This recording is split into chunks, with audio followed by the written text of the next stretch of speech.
Alaikum. I see a lot of familiar names in the audience and also people I don't know. And yeah, we're just really excited to have you here.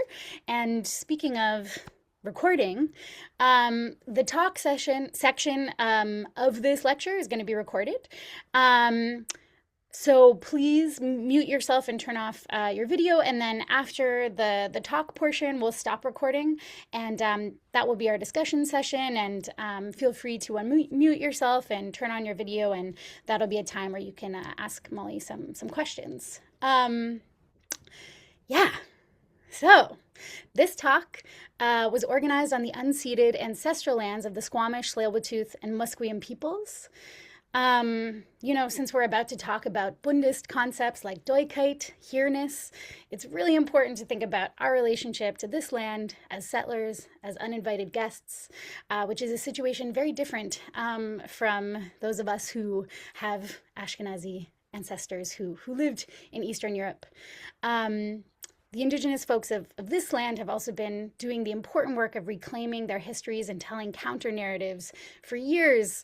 And this is something that Itamar and I are very thankful for, and has deeply influenced our work in the way that we've organized this speaker series, but also how we organize the course that is connected to this series, and sort of the questions that we're asking ourselves about how to position ourselves in relationship to the past. So, just to give you a little bit more context for this speaker series and for Zhargon, this event is the third in the 2025 Zhargon Speaker Series for public online events that bring leading figures in Yiddish studies and contemporary Yiddish arts and culture to share their work. The series extends classroom learning for students in the Parrott Center's program, Zhargon, a journey through the histories of Yiddishkeit, and opens discussion with the broader community. We also have to acknowledge that the support of the Canadian, we have the support of the Canadian Race Relations Foundation with funding provided by the Government of Canada. Okay, now I get to introduce Molly. Molly Crabapple is an artist and writer based in New York. She is the author of Drawing Blood and co-author with Marwan Hisham of Brothers of the Gun, a memoir of the Syrian Civil War, which was longlisted for a National Book Award in 2018. Her reportage is the 2022 winner of the Bernard Labor Journalism Award and has been published in the New York Times, New York Review of Books, the Paris Review, Vanity Fair, The Guardian, Rolling Stone, The New Yorker, and elsewhere. Her art is in the permanent collections of the Museum of Modern Art. Her animations have won 2 Emmys and an Edward R. Murrow Award. She was a 2024 fellow at the Cullman Center at the New York Public Library, researching the history of the Jewish Labor Bund for her upcoming book, Here Where We Live Is Our Country, the story of the Jewish Bund. So we're so excited for this book. It is available for pre-order now. I'm assuming that you're all excited for this book too. So I'm going to pop the link into the chat, and please go and pre-order the book. It's really important, and yeah, I can't wait to personally to have it physical copy in my hand. So I'm just going to pop the link into the chat. All right. Molly, I'm going to pass it over to you. Hey everyone. Thank you so much, Jess, for that amazing intro. And thank you so much to the Parrott Center for inviting me to speak about my work on the Jewish Labor Bund. And thank you so much to all of you guys who have taken a night that you could have been drinking or partying and instead listened to me talk about our ancestors' rebel history. And with that, I'll start my talk. During his elder years, my great-grandfather, the post-impressionist artist Samuel Rothbard, tried to paint back into existence the murdered world of his shtetl childhood. Amidst the hundreds of watercolors that he called memory paintings, one stood out.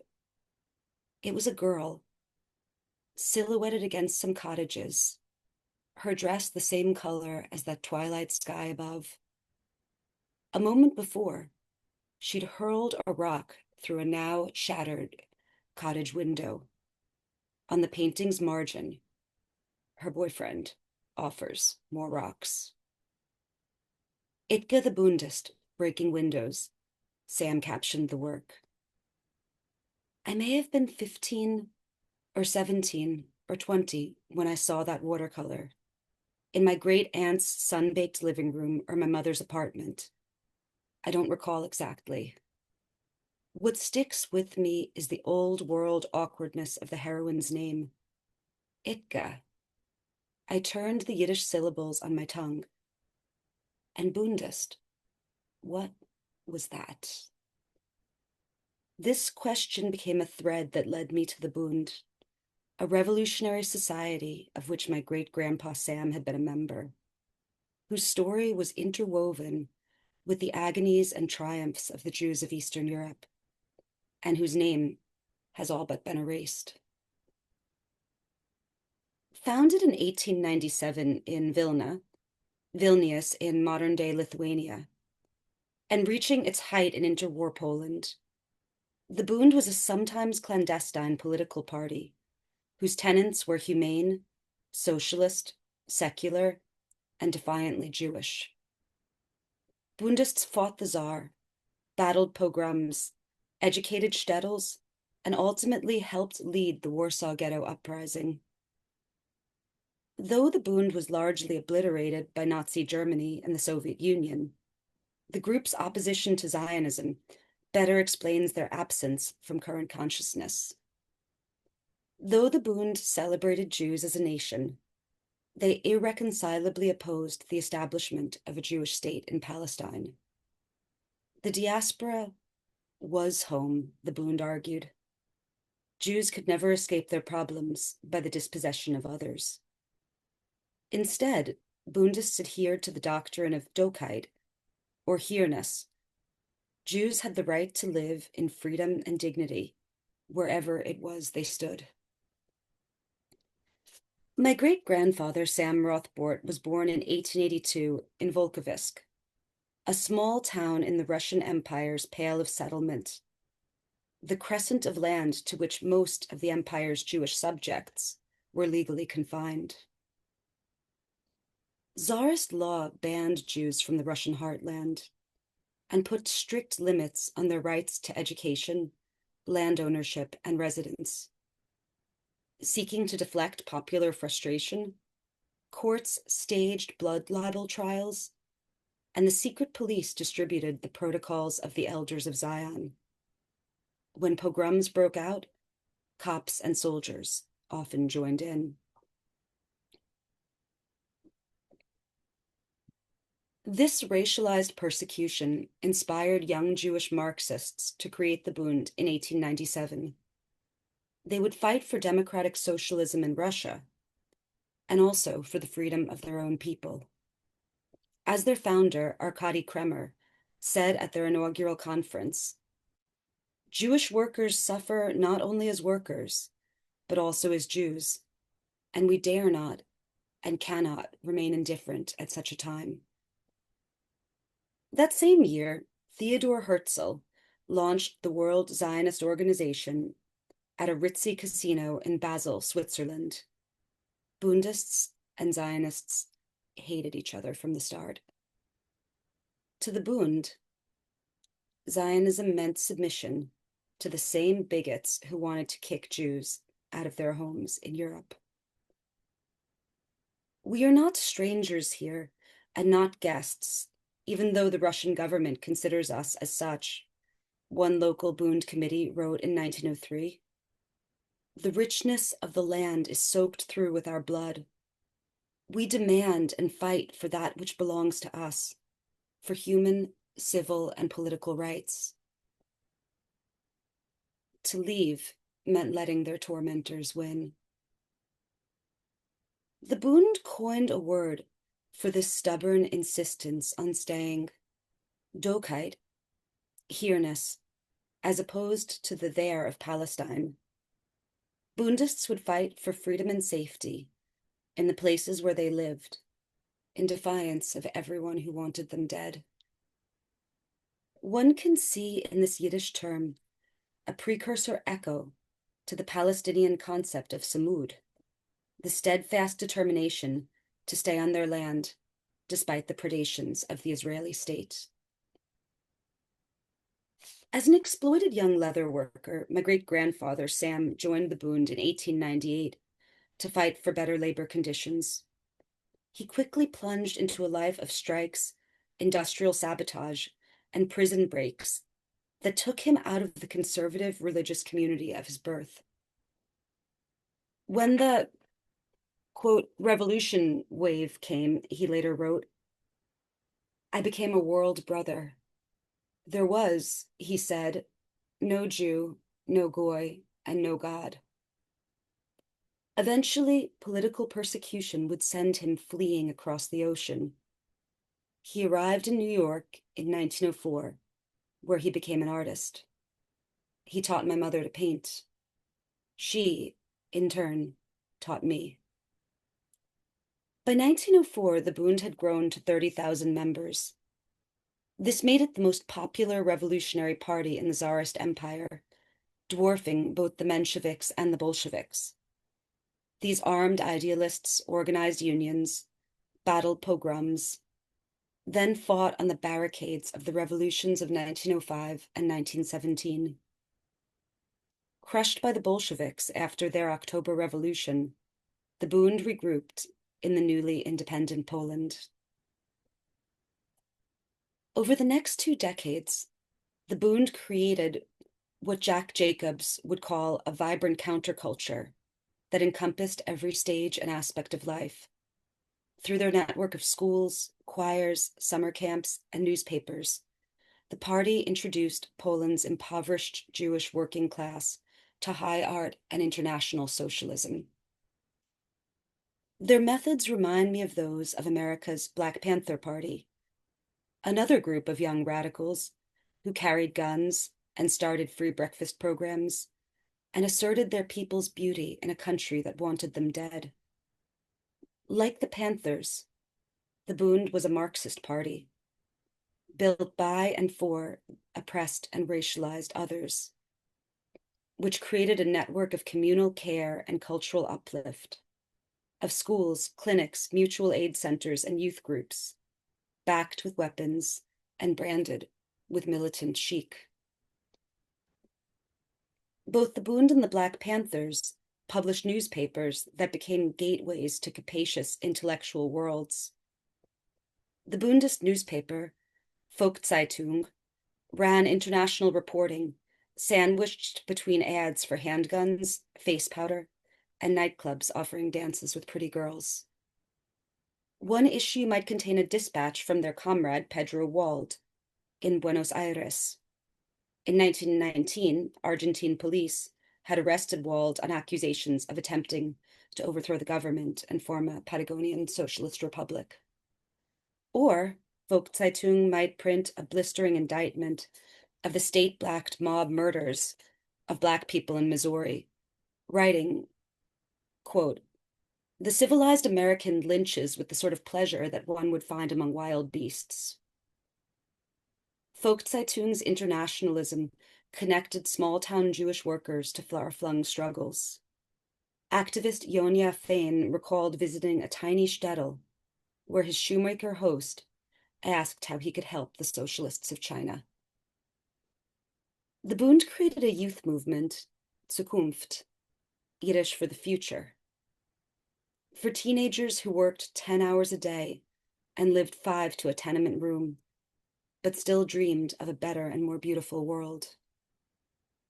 Bundist teachers dominated the new secular Yiddish school system, CISHO, or the Central Yiddish School System.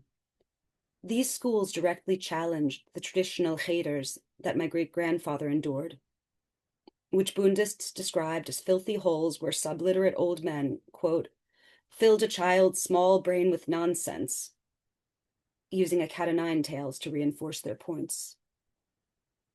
The Bund founded a sports club, Morgenstern, which by the end of the 30s would be the most popular sports club in Poland. They had hikes and bike races, gymnastics and boxing matches. In summer, they rented pools to teach kids to swim. In winter, hundreds of workers twirled on their ice skating rinks. In Warsaw, thousands watched soccer tournaments that the Bundist newspaper sponsored. The Bund sports magazine, Worker Athlete, breathlessly covered each play. The Bundists threw themselves into labor organizing, uniting trade unions into a single body, the National Council of Jewish Trade Unions, chaired by Victor Alter, which fought not just for higher pay and shorter hours, but for the right to use Yiddish and for freedom from racist abuse. They created campaigns to combat anti-Jewish discrimination in government employment and held mass meetings to demand state support for the jobless. They challenged their own community's religious conservatism. The Bund's struggle with Orthodox Jews began in 1922, when the party decided to publish a Saturday edition of their newspaper, Volkszeitung, deliberately flouting rules that forbade work on Sabbath and infuriating religious Jews. After enough of the Bund's newsboys showed up at the Volkszeitung offices with black eyes, Bernard Goldstein, the scar-faced leader of their Warsaw self-defense militia, sent in burly workers to protect them. This escalated matters, and soon the Warsaw Rabbinate had excommunicated Volkszeitung's entire staff. And yeshiva students and Jewish workers squared off in brawls that filled whole Warsaw city blocks.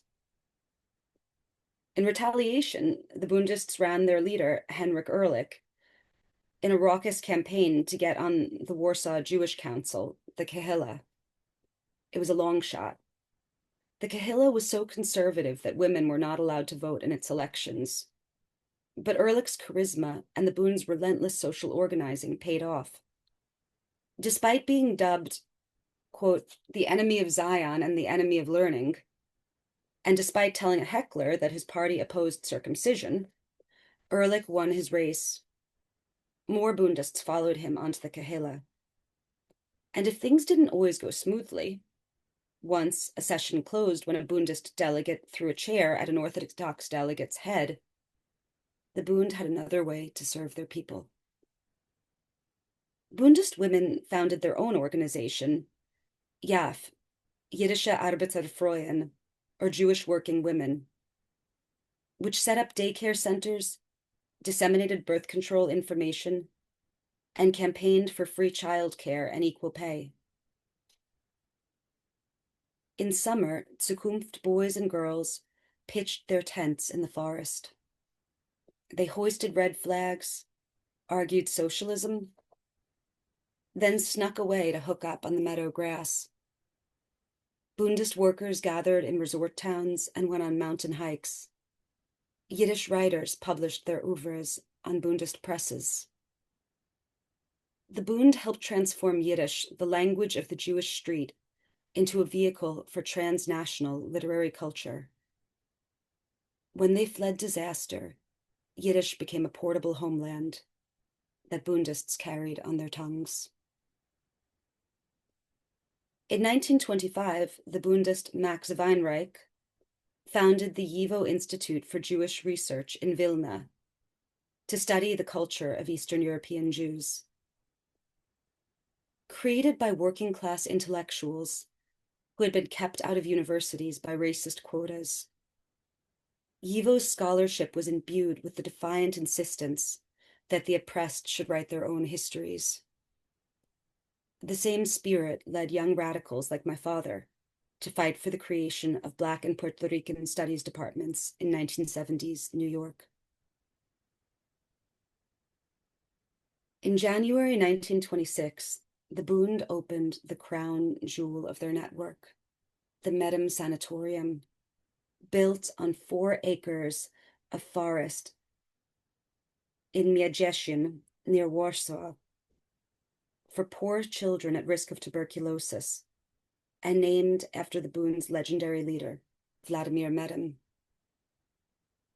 Inspired by Rousseau's ideas on education, the Medem Sanatorium's director, Vilna-born educator Shloime Gilinski, said that nothing was too good for Warsaw's slum kids, and each day he tried to prove it. Medem Sanatorium was a fantasy. a respite for kids who lived 7 to a room, who had no electricity, no running water, no bed of their own.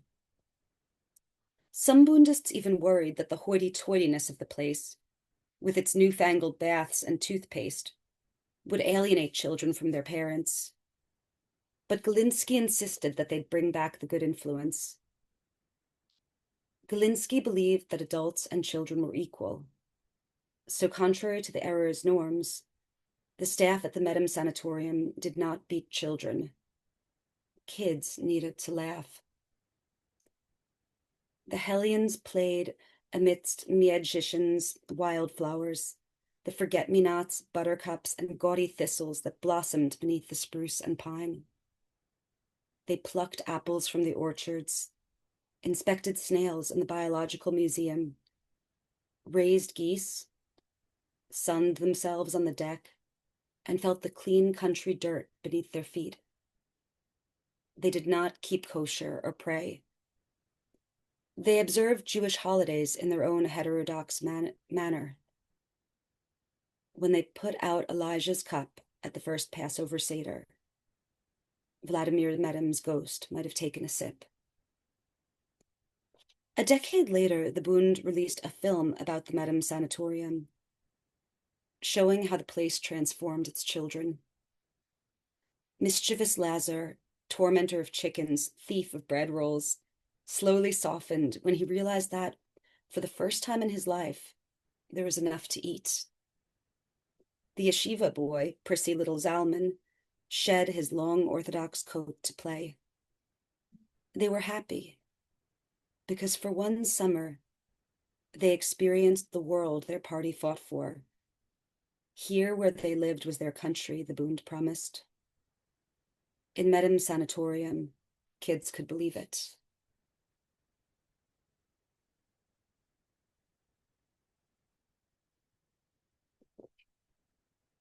Every May Day, tens of thousands of Jewish socialists marched through Warsaw, beneath the Bund's banner. Mama Bund, activists called the party.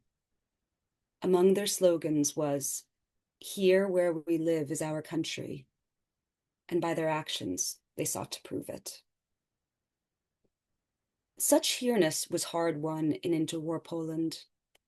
Large swaths of Polish society were virulently racist, considering Jews to be a tumor that needed to be excised from the body politic. The National Democrats, one of the country's most popular political parties, demanded that all Jews be deported to either colonized Madagascar or to Palestine. Things grew worse when Poland's founding father, Marshal Józef Pilsudski, died in 1935. The men who replaced him were military blowhards, lacking even a smidgen of daddy's charisma. Seeking to use anti-Semitism as a rallying principle, they tolerated pogroms, funded terroristic youth paramilitaries, organized boycotts of Jewish businesses, and introduced racial segregation to Polish universities.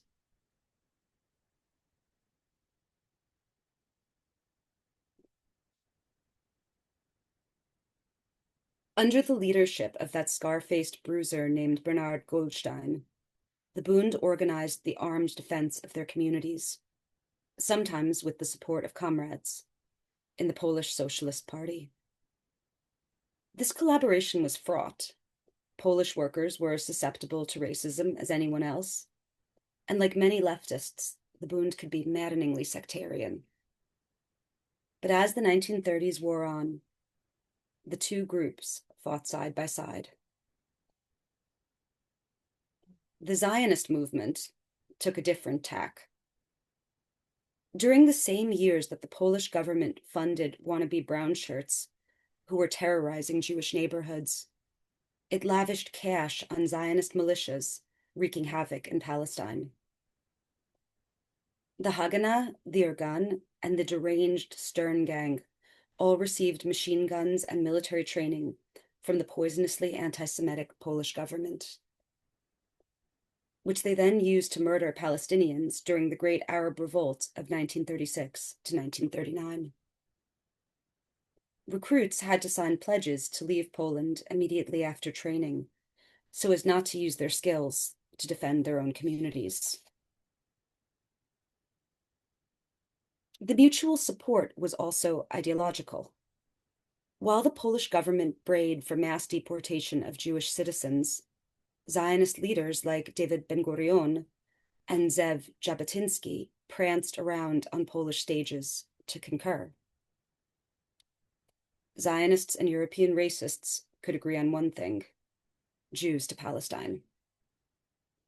All of this filled the Bundists with disgust. While the Bund had banned Zionists from membership in 1901, their opposition to the ideology reached its height in interwar Poland. The Bund loathed Zionism's nationalism, its racism, its contempt for the Jewish diaspora, and its slavish dependence on British bayonets. When riots broke out in Palestine in 1929, killing over 100 Jewish residents, Jewish communities around the world plunged into mourning that quickly morphed into calls for bloody vengeance. Only the Bund refused to participate, blaming the riots on Zionism, which had collaborated with the British occupation to deny Palestinians their political rights. Instead, they held a 3,000-person mass rally at Warsaw's Splendid Theater under the banner of Liquidate Zionism. Their resolution read, "The nationalist demonstrations that Zionists have organized exploit the victims of these tragic events and the understandable upset of the Jewish community. This meeting calls on Jewish workers to fight the storm of nationalism and chauvinism that Zionists are unleashing on the Jewish street. The answer to tragically but pointlessly spilled blood cannot lie in more national hatred, which will inevitably lead to more communal clashes, but in international solidarity and the growth of the socialist movement." In Poland, the Zionist movement responded by trying to shut down the Bund's school system.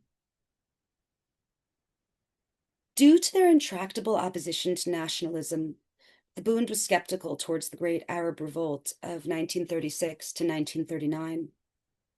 But they still placed the ultimate blame for the revolt on the Zionist movement, which, as the Bund's newspaper, Neue Volkszeitung, wrote in 1937, has taken it upon itself to settle people in a home that is for the most part occupied by others in order to take control of all of it with the assistance of the house superintendent. In 1938, Polish Zionists attempted to make a coordinating committee of Jewish groups to fight against the worsening situation in the country. The Bund refused to join. To explain the decision, their leader, Henryk Ehrlich, described how Zionism had collaborated with the racist Polish government that sought to expel Jews from the country. Zionism, in point of fact, has always been a Siamese twin of anti-Semitism, Ehrlich wrote. Zionism has always regarded the law of force, of nationalistic action, as the normal law of history, and on this law has based its perspectives on Jewish life. In the 40 years of its existence, it has always appeared lost and helpless in the presence of any victorious freedom movement. Zionists regard themselves as second-class citizens in Poland. Their aim is to be first-class citizens in Palestine and make Arabs second-class citizens. The establishment of Israel would lead to the perpetual war with its neighbors and the people it had dispossessed, Ehrlich understood. As he wrote, "If a Jewish state should arise in Palestine, its spiritual climate will be eternal fear of the external enemy, Arabs, eternal struggle for every bit of ground with the internal enemy, Arabs, and the untiring struggle for the extermination of the language, and culture of the non-Hebraized Jews of Palestine. Is this a climate in which democracy, freedom, and progress can grow? Ehrlich asked. Indeed, is this not the climate in which reaction and chauvinism ordinarily flourish? By 1939, the Bund's cultural organizing and communal self-defense had made it the most popular Jewish political party in Poland. The Nazis invaded on September 1st that year. The Bund resisted the Nazi occupation from the first. In Warsaw, Bundist councilman Arthur Ziegelboim publicly implored Jews to fight going into the ghetto with their bare hands if necessary. Once inside the ghetto's walls, the Bund continued their resistance, educating kids in underground schools, circulating illegal newspapers, singing their rebel songs. In order to defend ourselves against the feeling of helplessness that engulfed us, we tried to rebuild and strengthen all the pre-war institutions, to create at least the illusion of a life that used to be, the Bundist militia leader Bernhard Goldstein wrote. In the ruins of bombed-out buildings, the young Bundist Marek Edelman taught kids to sing the Skiff's anthem. We are young, and the world is open. When Marek led his charges home, through the rubble and smoke of burning trash, they sang together. In all the filth that lay about, the hunger, the humiliation, and waste of every kind of human feeling, we managed to give these children a little joy, Edelman later wrote. The Bund's youth movement, Zukunft, assembled illegal groups to read the party press, to discuss the French Revolution, and to collect necessities for the internally displaced. They set up job co-ops that served as safe havens from forced labor roundups. They issued a pamphlet to honor the anniversary of the Paris Commune. It began with a Victor Hugo quote, "In the grave is the corpse, the idea lives." These hungry youths risked their lives for poetry readings. I think of all the plump pundits in America who claim that art is a frivolity to which the poor are indifferent. For the Zukunft kids, art was as vital as bread. Through it all, the Bund maintained their faith in international solidarity. In 1941, the Bund's illegal newspaper, Voice of Youth, ran on its cover a picture of two hands shaking through a hole in the ghetto wall. All men are brothers, whether yellow, black, brown, or white, read the headline. Talk of peoples, colors, and races is a bunch of nonsense. Their newspapers mourned the deaths of Polish socialist friends murdered by the Gestapo and praised the work of the immortal Indian playwright Rabindranath Tagore. At the height of the Great Deportation, when Nazis deported 90% of the ghetto's prisoners to Treblinka, the Bund's underground leadership took the risk to send illicit radio broadcasts abroad to demand that the British release Indian independence leader Mahatma Gandhi and that they give India its freedom. The Bund risked everything to expose the Nazi genocide to the West. With the help of the Polish Socialist Party, Bundist Zalman Friedrich went undercover to expose the existence of the Treblinka death camp. Through the Polish Home Army courier, Jan Karski, Bundists revealed the truth of the Holocaust to the world. In 1943, young Bundists, Zionists, and Communists in the Warsaw Ghetto finally united to launch the legendary uprising. It was the first urban revolt in occupied Europe. But courage did nothing to change the realities of power. Nazis murdered 90% of Poland's Jews, and the Soviet Union murdered the Bund's leaders, who had fled there seeking safety. After the war, pogroms continued in decimated Poland, where nationalists murdered at least 1,000 Jews. The majority of survivors fled to squalid displaced persons camps in the part of Western Germany occupied by the United States. They rotted there for years, applying for visas to Western democracies who refused to accept them. The Zionist movement quickly seized control of the displaced persons camps administration, where they used its power to convince and sometimes coerce thousands of Jewish survivors to fight in Palestine. Despite everything, the Bund maintained its opposition to a Jewish state. Deeply grieved and shaken by the murder of 6 million of their brethren, the masses of the Jewish people became enveloped by strong nationalist tendencies, which, fanned by skillful Zionist propaganda, caused among the Jews a psychosis of Zionist and Messianic illusions. The Bund's coordinating committee wrote in 1948. When Zionist paramilitaries ethnically cleansed 750,000 Palestinians from their homes, the Bund demanded the right of return for the refugees.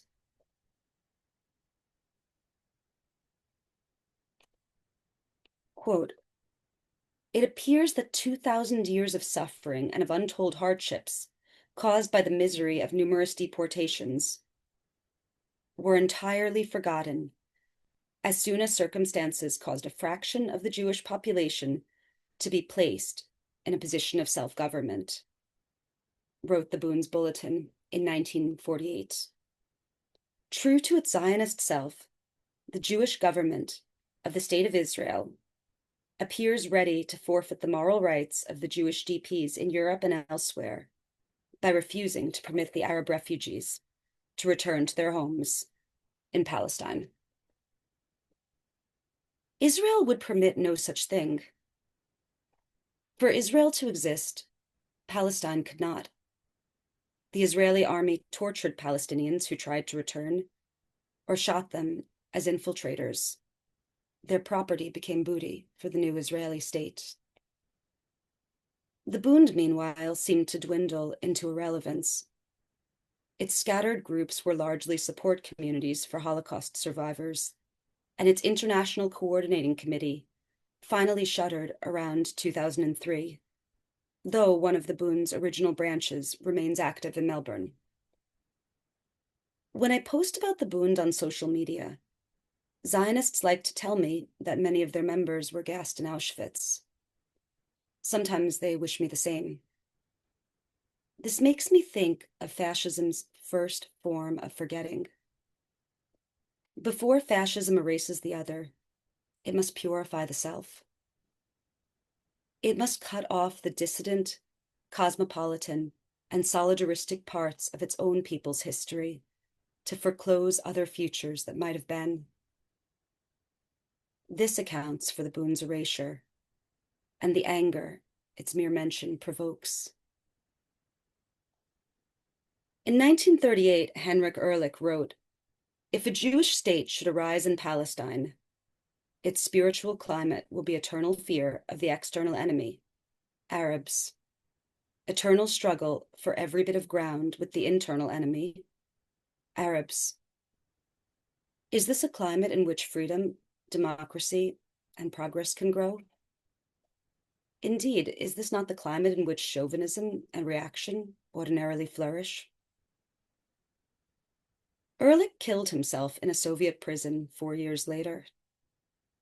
People who met him in prison say that he remained a Bundist till the end. Time after time in these party hagiographies, I read the same story.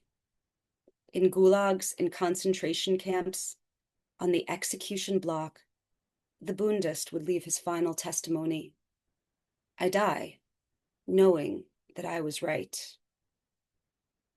The Bundist periodicals kept the same line, even as their readership dwindled to the double digits. "I die, knowing that I was right." I was right. Sure you were. That and $2.95 will get you to Coney Island. What could be stupider than to keep insisting that you were right when the whole world says otherwise, when your enemies are triumphant, when even your kids forsake you? And yet, history keeps moving. No victory is final, and neither is any defeat.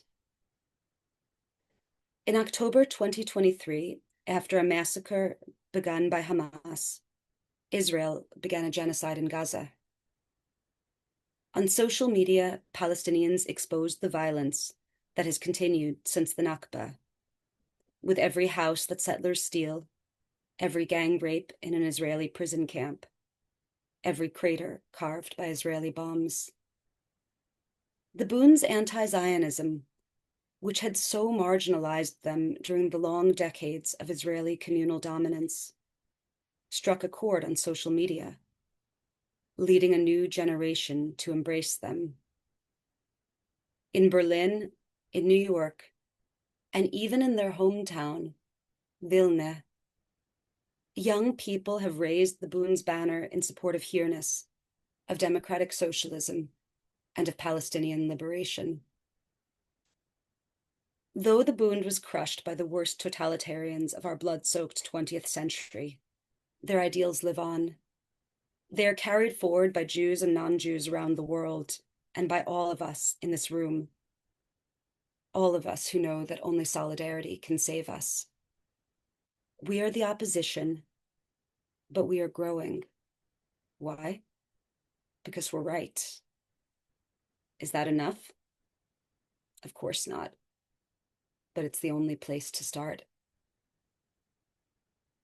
I was right, said the man as he went to the gallows.